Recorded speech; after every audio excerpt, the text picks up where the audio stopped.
painting to photography, from beadwork to woodworking, KQAL FM on the campus of Winona State University presents Artbeat. Artbeat highlights the work and accomplishments of local artists from in and around Winona. Support for Artbeat is made possible by the Minnesota Arts and Cultural Heritage Fund. Today on Artbeat, we take a look at the 18th Annual Frozen River Film Festival and sit down with local filmmaker and KQAL's own Duncan Wellcome with his film, See You at No Name, a film that shows Winona's culture starting at the No Name Bar. The Frozen River Film Festival is a yearly reoccurring event showcasing many local filmmakers focusing on community-based documentaries. Before I say more, I'm Dylan Alzate sitting with Duncan Wellcome from the Frozen River Film Festival today on Artbeat. So, quick, just a brief summary to those who haven't really seen your movie. What was it all about? So, See You at No Name is a documentary short film about kind of the history and community part of No Name Bar in Winona, Minnesota, and how kind of the culture there with the music, art, and just aura, if that makes any sense, kind of contributes to the kind of creative, unique part of the Winona community. All right, cool. And this was part of your capstone project, right? Yes, it was for my creative digital media capstone that I did last year. Awesome. So what was the main motivation behind the film?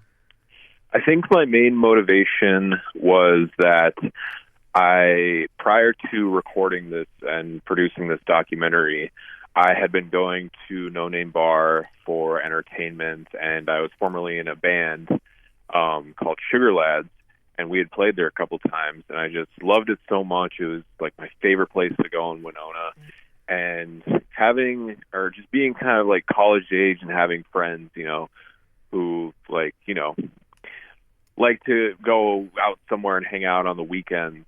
I found out that like so many of my friends just didn't even know what it was or had never been to No Name Bar, and I wanted people like in Winona and outside of Winona to know how kind of iconic and unique this place was for the cultural landscape of Winona.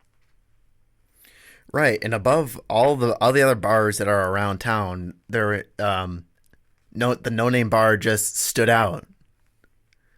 Yeah, definitely. To say like Winona has a very unique.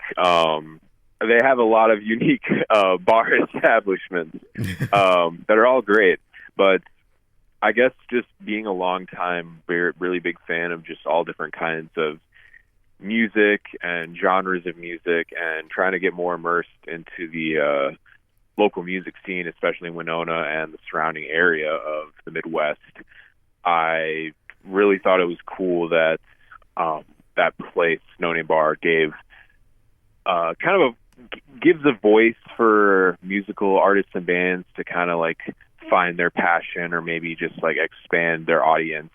And being a part of that with going to shows at No Name or just going to hang out, it was just so awesome. I mean, it's such a cool place on the inside. There's arcades and it's all dark, and the lights are cool, and the stage is lit up with the logo that I think is just such a great logo. And yeah, I thought it'd be a great place to document for my project. Awesome. So because this was part of your capstone project, how would you say this film tied into your present career since you graduated?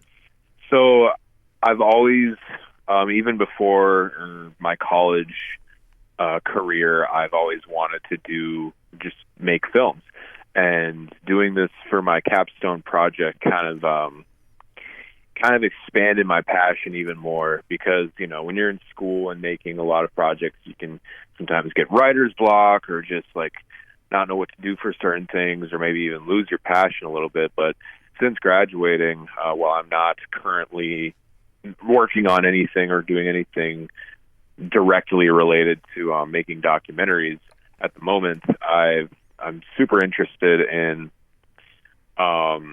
creating more documentaries to come, especially about things involving music and like the music scene. I've had ideas for creating projects about like the music scene in Minneapolis, because that's where I grew up, or just anything with that, because just doing something for your capstone that's so real and just so part of like who you are and what you're passionate about, I think is a really great thing. That's really nice. That's really good. Yeah. I mean, capstone really does help you out with opening your horizons to what you're truly passionate about. Definitely. Did you have any struggles in making the film? Like, I know you mentioned that writer's block occurs. You may lose a bit of your passion, but hearing it from you yourself, what were your struggles in this documentary? I think a lot of my struggles were on the technical side of things, just with like, especially a lot of things in post-production, how to edit things together, color correction, just a lot of that process could get really stressful and frustrating at times, but I loved the whole process of it at the same time.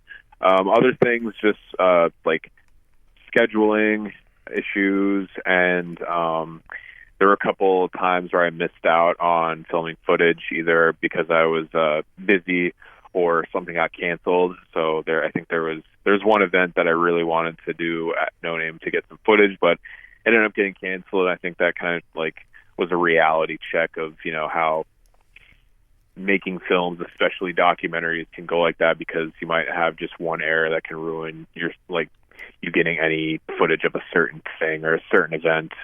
But other than that, I think just staying on top of like just being 100% in my project, because I was also in other courses at the time, but making sure that I was putting so much of my time into this, which I was, but and just organization with like when to be done editing, when to be done with regular production, and just all the steps in between, I think were probably the biggest struggles that I had to tackle.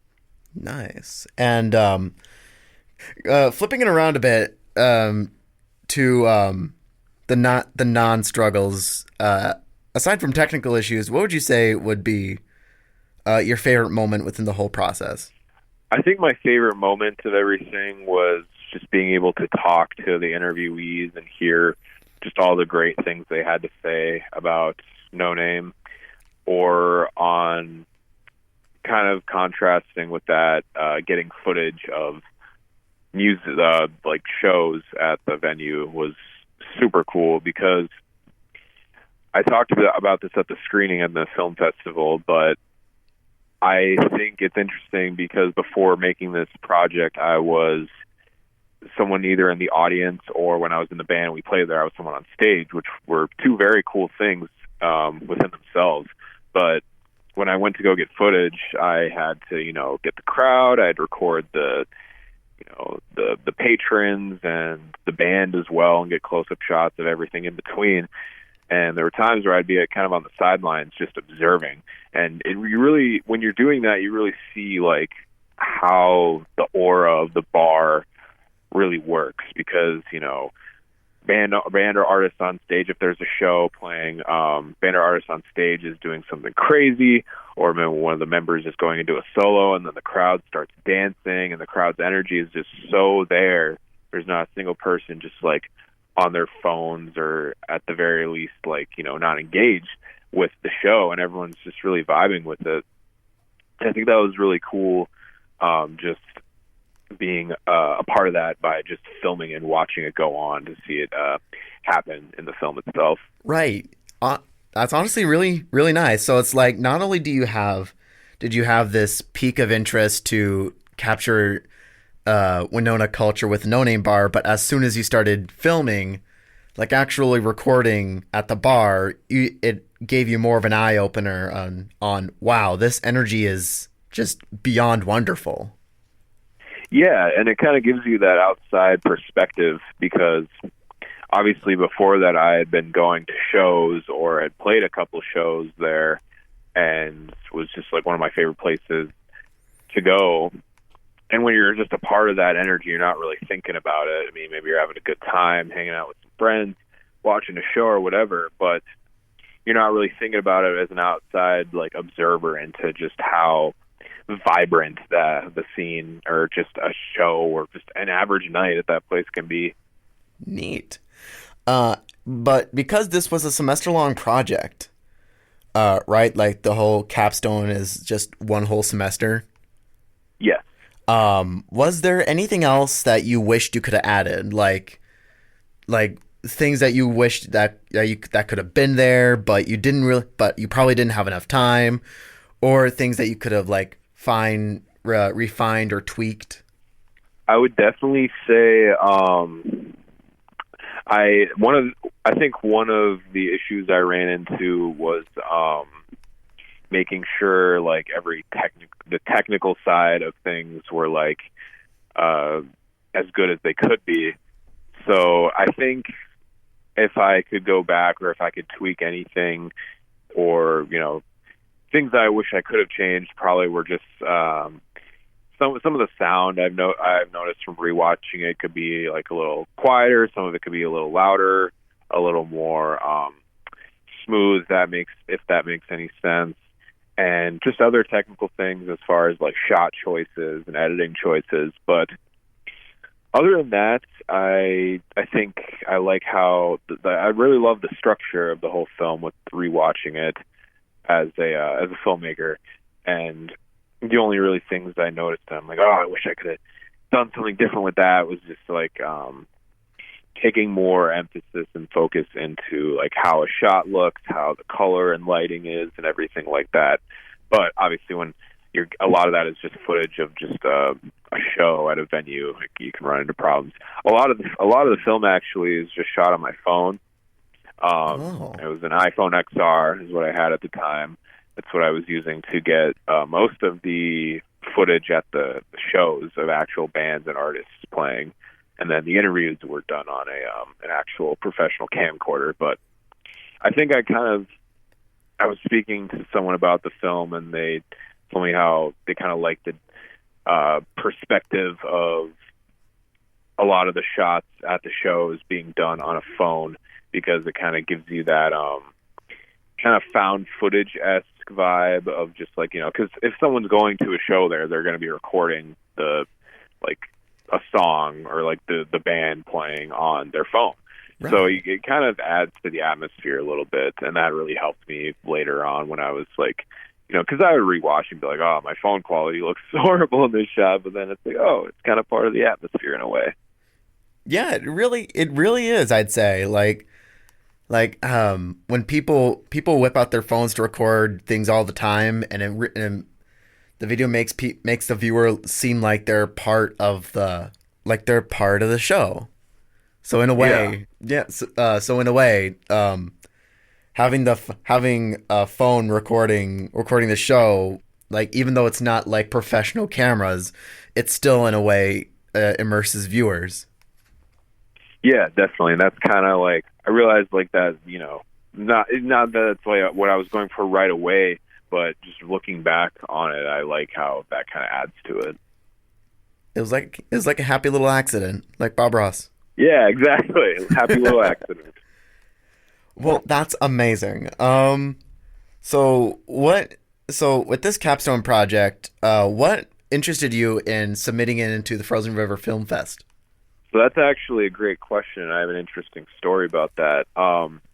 When I was at the initial screening for we had a little creative digital media capstone like festival type deal after all of us were done with our projects in that class, and we went to various different venues where like watched all the documentaries at one, and then my screening was actually at No Name Bar.